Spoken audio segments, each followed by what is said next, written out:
Hello all, welcome है आप सबका। आज इस वीडियो ट्यूटोरियल सेशन में हम क्लास 12 की यूनिट 3 के जो बैक एक्सरसाइज क्वेश्चंस हैं उनको करने वाले हैं। काफ़ी टाइम से इसकी डिमांड आ रही थी, तो बगैर देर किए आइए स्टार्ट करते हैं।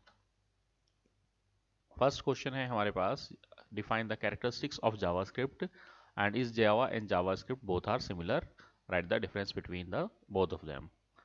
तो इसमें अगर हम सबसे पहले बात करें कैरेक्टरिस्टिक्स की, तो पहला कैरेक्टरिस्टिक है क्रॉस प्लेटफॉर्म। क्रॉस प्लेटफॉर्म का मतलब है ये किसी ही भी ऑपरेटिंग सिस्टम पे रन कर सकता है। ऑपरेटिंग सिस्टम इसकी डिपेंडेंसी नहीं है, यानी जावास्क्रिप्ट में जो भी कोड चला है वो किसी भी विंडो के लिए भी सेम रहेगा, लाइनक्स के लिए, एंड्रॉयड के लिए, या आपकी जो iOS या मैकबुक वगैरह है सब पर सेम रन करता है। ऑब्जेक्ट ओरिएंटेड स्क्रिप्टिंग लैंग्वेज है, ये इसका दूसरा फीचर है, या कह सकते हैं कैरेक्टरिस्टिक है, यानी इसमें हम ऑब्जेक्ट का फीचर हमें मिला हुआ है, हम ऑब्जेक्ट बना सकते हैं, उसको यूज कर सकते हैं। दूसरा इसमें हमारे पास है JavaScript can be used on client side as well as server side. दोनों तरीके से इसको यूज किया जा सकता है, बट इसका जो मेजर यूज होता है वो क्लाइंट साइड के लिए होता है। इसको डिफरेंस को हम थोड़ा सा और डिटेल में देखेंगे, क्लाइंट साइड और सर्वर साइड में क्या होता है नेक्स्ट किसी स्लाइड में। थर्ड इसका जो पॉइंट है that is JavaScript support both pre defined and user defined object. दोनों तरह के होते हैं, बहुत सारे पहले से बने हुए ऑब्जेक्ट्स हैं और हम अपने भी ऑब्जेक्ट्स बना सकते हैं। तो ये कुछ कैरेक्टरिस्टिक्स हैं जो आप लिख सकते हैं। इसके अलावा भी बहुत सारी और प्रॉपर्टीज हैं जो जावास्क्रिप्ट के फीचर्स या कैरेक्टरिस्टिक आप कह सकते हैं। नेक्स्ट क्वेश्चन था हमारे पास इसी पार्ट में, is Java and JavaScript both are similar. तो इसका आंसर है नो, जावा और जावास्क्रिप्ट दोनों सिमिलर नहीं है, दोनों में काफ़ी डिफरेंस है। तो क्या डिफरेंसेस हैं इसको एक बार देखते हैं। सबसे पहले बात करें जावा की, तो जावा हमारे पास जो है वो बेसिकली सर्वर साइड डेवलपमेंट के लिए यूज़ होती है, यानी कि जो भी प्रोसेसिंग होती है वो सर्वर पर रन होती है, यानी वेब सर्वर के ऊपर। क्लाइंट यहाँ से किसी पेज के लिए या किसी डेटा के लिए रिक्वेस्ट करता है, वो रिक्वेस्ट सर्वर पर जाती है और वहाँ एग्जीक्यूट करके जो भी आपका रिजल्ट है वो रिटर्न होता है। जबकि हमारे पास जावास्क्रिप्ट जो है, हमने कहा था कि वो क्लाइंट साइड और सर्वर साइड दोनों के लिए काम कर सकती है, लेकिन जो उसका यूज़ किया जाता है एक्चुअल डेवलपमेंट में वो आपका क्लाइंट साइड के लिए ही किया जाता है।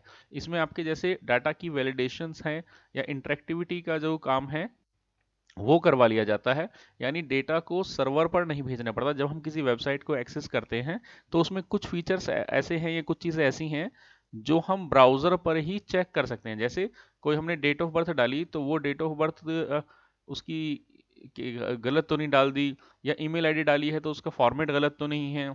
तो इस तरह की चीज़ें जहाँ पर सर्वर पर डेटा जाना ज़रूरी नहीं है, तो वो हम पहले ही अपने सिस्टम पर चेक करवा लेते हैं, यानी ब्राउज़र पर ही वो कोड रन हो जाता है, सर्वर तक जाता ही नहीं। नेक्स्ट पॉइंट है Java code must be compile to byte code. जो जावा का कोड है, जावा लैंग्वेज में जो हम लिखते हैं उसे कन्वर्ट करना पड़ता है बाइट कोड में, जो एक तरह से आपका कह सकते हैं कि आपके स्पेशल जावा की वर्चुअल मशीन्स पर चलता है। बट जावास्क्रिप्ट का जो कोड होता है वो आपका प्लेन टेक्स्ट में होता है, जैसे आपके सामने ये लिखा हुआ है इसी तरह का जावास्क्रिप्ट का नॉर्मल टेक्स्ट कोड होता है। ये डायरेक्टली कन्वर्ट हो जाता है, इंटरप्रेट हो जाता है। इसमें हमें जो है किसी भी तरह के कन्वर्जन की जरूरत नहीं पड़ती है।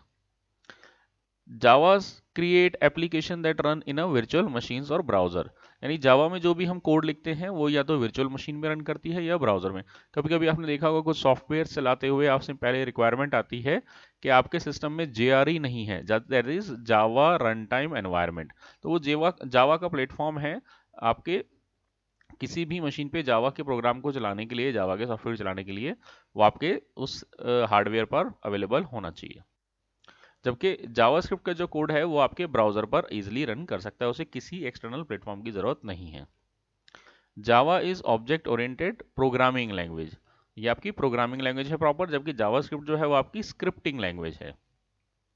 जावा जो है वो स्टैंड अलोन काम कर सकते हैं, यानी आप कंप्लीटली जो है सिर्फ जावा के अंदर अपना कोई प्रोग्राम या बना सकते हो सॉफ्टवेयर।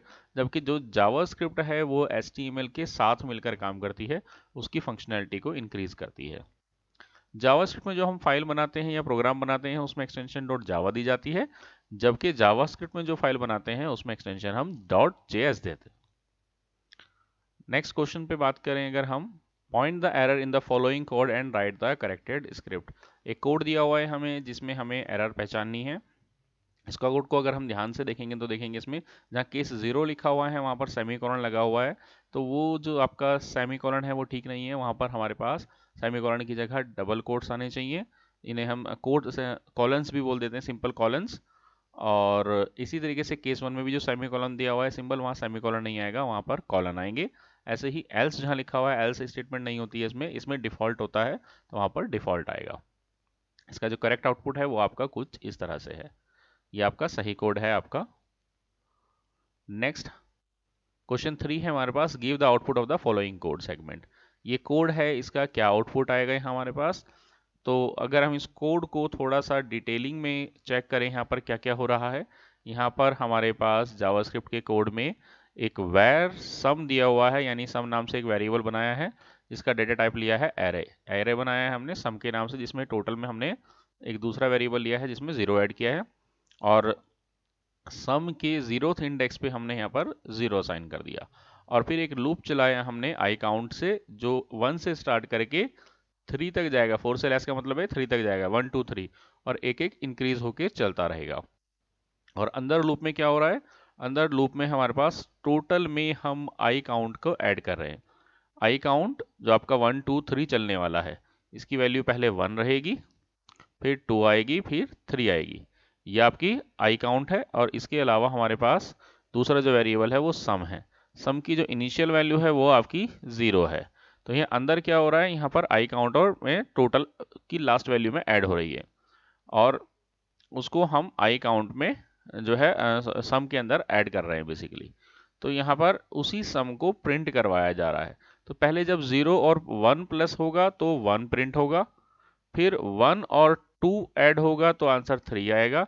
ऐसे 3 और 3 ऐड करेंगे तो आपका आंसर 6 आएगा। तो इसका जो एक्चुअल आउटपुट आएगा उसमें आपके पास 1 3 6, और लास्ट में एक बार बाहर टोटल की वैल्यू प्रिंट करवाई है तो एक बार और 6 प्रिंट होगा। इसको एक बार आप चला के देखेंगे खुद से तो आपको थोड़ा सा और अच्छे से क्लियर होगा। नेक्स्ट क्वेश्चन है हमारे पास, explain the function of array function and array. Array and functions को एक्सप्लेन करना है जावास्क्रिप्ट में, वो क्या काम करते हैं या क्या होते हैं। सबसे पहले बात करें एरेज की, तो एरेज को हम कह सकते हैं दैट एरे जो होते हैं वो एक स्पेशल टाइप का ऑब्जेक्ट होता है आपका जावास्क्रिप्ट के अंदर।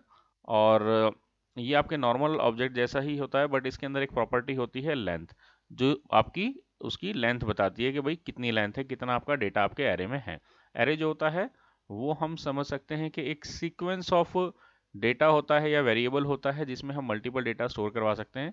नॉर्मल एरे की तरह और नॉर्मल वेरिएबल की तरह उसमें हम एक नाम असाइन करते हैं उसको, जैसे ए ले लिया, बट उसको एक्सेस करने के लिए हम उसका इंडेक्स नंबर यूज करते हैं, जो कि जो पहला आपका बॉक्स है या पहला जो आपका पार्ट है उसका वो A0 से फिर A1 A2 A3 A4 A5 इस तरीके से एक्सेस करते हैं। इसको डिक्लेयर करने के लिए हम ये स्टेटमेंट यूज करते हैं, var equal a equals to new array. यहाँ पर एक एरे डिफाइन हो गया। उसके बाद अगर हम इसमें वैल्यू डालनी है तो पहले हम सबसे पहले इंडेक्स में A0 में डाल के तो उस पर एक्सेस करेंगे, फिर A1 से फिर A2 से एक्सेस करना है तो भी, और वैल्यू असाइन करनी है तो भी हम इस तरीके से वैल्यू असाइन भी कर सकते हैं, और एक्सेस करना है तो एक्सेस भी कर सकते हैं। ए डॉट जो लेंथ है ये आपकी प्रॉपर्टी है, ये बताएगी कि उसकी टोटल लेंथ कितनी है। तो इसमें यहाँ पर 3 आपके डेटा हैं तो इसकी लेंथ 3 है, यानी जो हाईएस्ट इंडेक्स है 2 उससे एक ज़्यादा।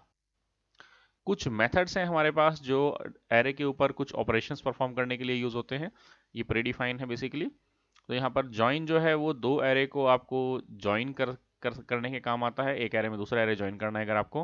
पॉप जो है उसमें से लास्ट आइटम निकालने का काम करता है, जो भी आपका लास्ट आइटम है वो आपको एरे में से निकालना है। ऐसे ही पुश जो है वो नया आइटम आपका ऐड कर देगा, और रिवर्स जो है वो उसको रिवर्स ऑर्डर में डेटा को अरेंज कर देगा। अगर हम बात करें फंक्शंस की इसी में, तो फंक्शंस क्या होता है, function can be defined as a group of statement having a name and optional argument and return value. तो यहाँ पर जो मेन चीज बात ध्यान देने वाली है वो है कि जो फंक्शन होता है वो आपका एक ग्रुप ऑफ स्टेटमेंट होता है। ग्रुप ऑफ स्टेटमेंट, स्टेटमेंट कह लीजिए, कोड कह लीजिए, या कमांड कह लीजिए। जो भी हम प्रोग्रामिंग करते हैं उसमें हम जो भी चीज़ें लिखते हैं वो स्टेटमेंट्स होती हैं। तो एक बाय वन सारी स्टेट्स में रन करती हैं, बट अगर हम किसी ग्रुप ऑफ स्टेटमेंट को बार बार यूज करना चाहते हैं तो हम उसको करली ब्रैकेट्स में डाल के उसको एक नाम दे देते हैं। उसकी ऑप्शनल आर्ग्यूमेंट और रिटर्न वैल्यू हो सकती है। तो इसमें दो तरह के हमारे पास फंक्शंस होते हैं, एक प्री डिफाइन होते हैं जिन्हें बिल्ट इन बोल देते हैं, और एक यूजर डिफाइन होते हैं। बिल्ट इन फंक्शंस आपके वो फंक्शंस होते हैं जो ऑलरेडी जिसने जावास्क्रिप्ट बनाई है जो कम्युनिटी उसको बनाती है वो पहले से ही उसमें वो मेथड्स आपके डिफाइन किए हुए हैं और हमें उनको जस्ट यूज करने के लिए कॉल करना पड़ता है, दैट्स इट। इसमें आपके पास ये स्ट्रिंग से रिलेटेड कुछ दिए हुए हैं जैसे सब string, concat, join, posh, pop, push, reverse, shift, slice, sort, unshift, अलग अलग फंक्शन है इसके। ऐसे ही मैथ रिलेटेड बहुत सारे फंक्शंस हैं। ऐसे ही एरे से रिलेटेड काफ़ी आपके जो मेथड्स वगैरह हैं जिन पे एरे पे आप काम कर सकते हैं। तो ये आपके पहले से ही जावास्क्रिप्ट में डिफाइन है, हमें जस्ट यूज करना होता है इनको। इसके बाद बात करें अगर हम यूजर डिफाइन फंक्शंस की, तो वो हम अपने अकॉर्डिंग बनाते हैं जैसे हमें ज़रूरत है। तो जैसे एग्जांपल के लिए यहाँ पर दो नंबर्स को ऐड करना है तो उसके लिए हम एक मेथड बना सकते हैं। हमने ऐड नाम से बना लिया, इसमें फंक्शन कीवर्ड यूज किया, ऐड उसका नाम दिया, और यहाँ पर जो x और y आप ये देख रहे हैं ये आर्ग्यूमेंट है या पैरामीटर है, यानी हम दो नंबर्स यहाँ से पास करेंगे, उनके ऊपर सम ऑपरेशन परफॉर्म होगा और वो यहाँ से रिटर्न हो जाएगा। तो ये सिंप्लिसिटी के लिए अभी फिलहाल मैंने सिर्फ सिंगल स्टेटमेंट या सिंगल ऑपरेशन परफॉर्म किया है। ये एक कॉम्प्लेक्स ऑपरेशन भी हो सकता है। जैसे आप ईमेल आईडी का फॉर्मेट चेक करवाना चाहते हैं तो ये भाई ईमेल आईडी जो है वो सही ऐड की है या नहीं करी है आपने ईमेल आईडी के कॉलम में, टेक्स्ट बॉक्स में, तो उसके लिए आपने एक मेथड बना दिया, जहां आपको ज़रूरत है आप उसको यहाँ आर्ग्यूमेंट में पास करके रिटर्न करवा सकते हैं कि हाँ वो सही है या नहीं है, तो सर्वर पर भेजने की ज़रूरत नहीं है। तो इस तरीके से हम और भी अपने बहुत सारे ऑपरेशंस परफॉर्म करने के लिए जो रिपीटेटिवली हो सकते हैं वो हम फंक्शन से करवा लेते हैं। तो इसमें हमारे पास एग्जाम्पल भी दिया हुआ है कि कैसे हम इसको कॉल कर सकते हैं। सम 5 6 ऐसे लिख के कॉल करेंगे तो जो भी रिटर्न वैल्यू होगी वो यहाँ एस में आ जाएगी। नेक्स्ट क्वेश्चन है हमारे पास, how the forms are handles in JavaScript. JavaScript में फॉर्म्स कैसे हैंडल होते हैं। With JavaScript we can process simple forms without invoking the server. बगैर सर्वर को इन्वॉक किए या सर्वर को जाए बगैर हम फॉर्म्स हैंडल कर सकते हैं simply. We can also use JavaScript for data validation. Data validation के लिए भी इसको हम यूज करते हैं। JavaScript form uses one or more event handlers such as onClick और onSubmit। JavaScript के अंदर बहुत सारे event handlers हैं जो हम फॉर्म्स को यूज करने के लिए यूज करते हैं बेसिकली, जिसमें onClick और onSubmit आपने यूज भी किया होगा। These event handler call a JavaScript action when the user does something in the form like clicking a button। तो किसी बटन क्लिक पर क्या ऑपरेशन परफॉर्म करना है, किसी इवेंट के ऊपर क्या ऑपरेशन परफॉर्म करना है, वो हम इसके थ्रू करते हैं।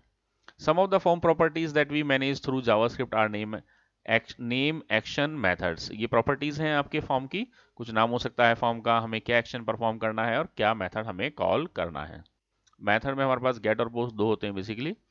ऑन क्लिक में एक मेथड है जो हमें ये बताता है कि क्या एक्चुअल में ऑपरेशन परफॉर्म करना है जब हम किसी उस फॉर्म पे क्लिक करेंगे या किसी उसके पार्ट पे क्लिक करेंगे, वो हम यूज कर सकते हैं। नेक्स्ट क्वेश्चन है हमारे पास, how can JavaScript makes a website easier to use. That is, are there any certain JavaScript techniques that make it easier for people to use website.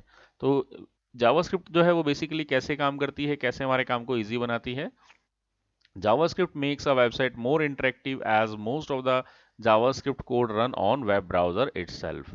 तो जो JavaScript का कोड है, क्योंकि हमने पहले भी कहा है कि वो ब्राउजर पर ही रन करता है, तो ये हमारा बहुत सारा टाइम बचाता है एंड जो सर्वर पर डेटा जाना है उससे हमें बचा लेता है। And it makes website access faster to end user, और ये हमारी वेबसाइट को एंड यूज़र के लिए हमें, यानी हमारे लिए जो हम एक्सेस कर रहे हैं वो फास्टर कर देता है। इस वीडियो में इतना ही, बाकी के क्वेश्चंस नेक्स्ट वीडियो में करेंगे। यहाँ तक कोई डाउट है तो आप वो कमेंट में पूछ सकते हैं। Thank you very much.